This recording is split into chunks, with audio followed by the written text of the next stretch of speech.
السلام عليكم ورحمة الله. كيف حالكم أصدقائي؟ اليوم نقدم لكم قصة رائعة، قصة جميلة جدا وفيها عبرة. قصة عن الأم وعن صبر الأم وعن عقوق الوالدين. أتمنى أن تنال إعجابكم. هيا بنا. سيدة توفي زوجها وترك لها ولدين في عمر الصبا، فعملت ممرضة بإحدى المستشفيات وقامت بتربيتهما وتعليمها حتى تخرج الابن الأكبر من الجامعة، والأصغر كان في سنته الثالثة بالكلية. وفي خلال هذه الرحلة اضطرت لرهن بيتها حتى تستطيع الإنفاق عليهما، ولكنها لم تخبر أحدا بذلك إلا عندما قرر ولدها الأكبر التقي والبار بها السفر للعمل خارج البلاد، فطمأنها بأنه سيعيد البيت لها في أقرب فرصة. وبالفعل بعد عامين تم إعادة البيت، فكتبت الأم البيت باسمه وأخبرته بذلك دون علم شقيقه الذي تخرج من الجامعة وقرر الزواج دون أخذ رأي أمه. أصيبت الأم بالسكر واحتاجت للرعاية، فتركت العمل وجلست في بيتها مع ابنها وزوجته، ولكن زوجة الابن لم تتحملها هي ولا ابنها، حتى وصل الحال بابنها وزوجته أن يرمي الأم في حجرة تخزين الطعام، فلم تتحمل الأم وطلبت من ابنها أن يغير هذا الحال، فقال لها بكل قسوة: لا يوجد عندي أفضل من ذلك. وبعد أيام قليلة علمت جارة الأم بوضعها، فعطفت عليها وجهزت لها غرفة مفروشة وأخذتها في بيتها. وبعد أسبوع واحد هدد الابن جارتهم بأنه سيشتكيها خوفا على سمعته، فحرصت الأم على جارتها وعادت مع ابنها الذي وضعها في دار للمسنين، ولم يزرها أو يتصل بها لمدة 3 شهور. وعندما تتصل الأم به لا يرد عليها.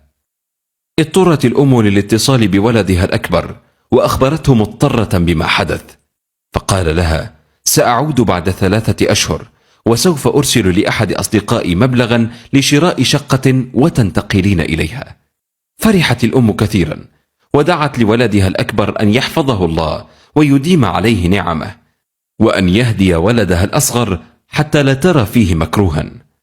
انتقلت الأم إلى شقة ولدها الأكبر، وعند خروجها طلبت من مديرة دار المسنين أن تخبر ولدها الأصغر إذا سأل عنها بأنها ماتت، وقد اتصلت بك كثيرا ولم ترد عليها.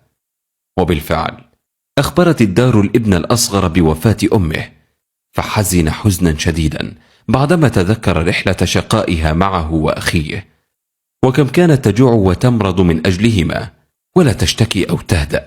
وعلم أن الشقاء والفقر الذي حل به وبزوجته كان بسبب مغادرة أمه البيت وهي حزينة.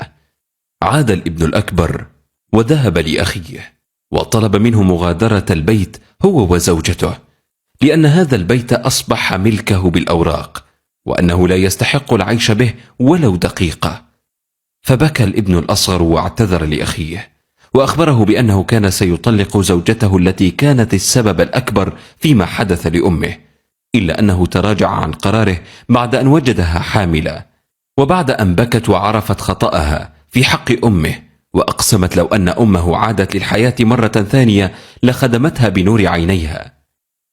بعدما علم الابن الأكبر بالتغير الذي طرأ على أخيه وتوبته وندمه على ما فعله والتزامه بالصلاة والقيام وقراءة القرآن والدعاء المتواصل لأمه هو وزوجته، أخبره بأن أمه لم تمت وأنها تعيش معه في شقته الجديدة، وأخذه وزوجته لأمه. وعندما رآها أسرع وقبل قدمها وحملها وطار بها فرحا، ففرحت الأم كثيرا برؤيته وسامحته وزوجته التي قبلت رأسها واعتذرت لها كثيرا. وقضى ربك ألا تعبدوا إلا إياه وبالوالدين إحسانا إما يبلغن عندك الكبر أحدهما أو كلاهما فلا تقل لهما أف ولا تنهرهما وقل لهما قولا كريما واخفض لهما جناح الذل من الرحمة وقل رب ارحمهما كما ربياني صغيرا. كنتمنى من القصة تكون عجباتكم بزاف، لأنها كتحدث على أجمل إنسانة في الدنيا هي الأم وكذلك الأب. تهلاو فيهم، راهم كنز في الدنيا وما كيتعوضوش. عندك أم وحدة إلا مشات معها كل ما تملك، رزق وحنان وطيبة وخوف وأي حاجة ودعاء وكل شيء.